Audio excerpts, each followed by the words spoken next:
see, drool, try, and everyone eats good for life. Hey cooks, we'll start off with 3 large eggs. You want to crack them in the middle, get them in your bowl, with no shell particles of course. Ew, gross. And you can always double or triple this recipe depending on how many folks you're feeding. Next up, we'll use heavy cream. Yeah, I forgot the milk. T put it on the list. It happens sometimes. But we had heavy creamer, so we use this instead. So you can use 2 tablespoons of milk or heavy creamer. Here's our seasoning, a little bit of turmeric, salt, and pepper. No exact measurements, just a pinch or so, or about a half teaspoon of each.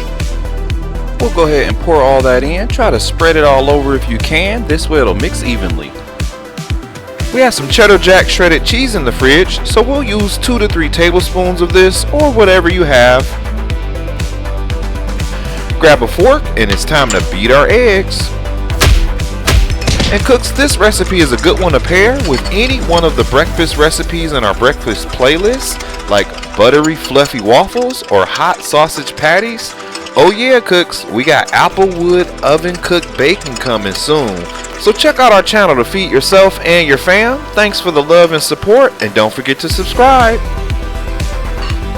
You'll want about this consistency, and you want your egg yolk, milk, and egg whites all mixed together well with your cheese. Over on our stovetop, we have it on a medium to high heat. Add in about a half to 1 tablespoon of unsalted butter. We'll speed the video up here as we're just melting butter. Cover the entire bottom surface of your pan so your eggs don't stick. And as you can see, the heat has melted our butter. T's pointing out those bubbles. That's when you know it's time to pour in your egg. You want to pour it all around the bottom. You want to make sure the full bottom surface is covering your pan, as this will be cooking and turning your egg brown, making it wet to solid. Let's stir this up a little bit back and forth, and we're just trying to cook the wet egg until it becomes solid. And here's a quick tip to achieve that faster. If you have an electric stovetop, or even if you have gas or fire stovetop, your heat will mainly be in the center of your pan, so you'll want to use your spatula to go from the outside edges and push your egg into the center. Just flip, and turn, and as you see, it'll cook through thoroughly and very fast. Unless you're fancy and you've got induction, you won't have to worry about that.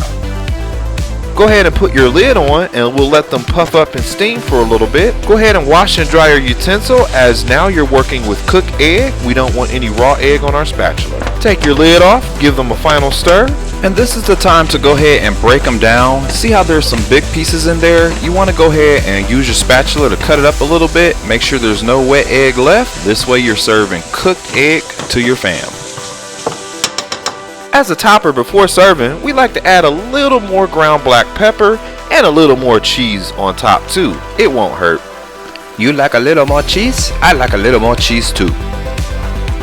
Add your lid, and for a little steam to melt the cheese, and you're done. And there you have fluffy, cheesy, scrambled eggs. Our apologies for the super close-up. Forgot y'all couldn't smell them. Anyway, let's plate and eat.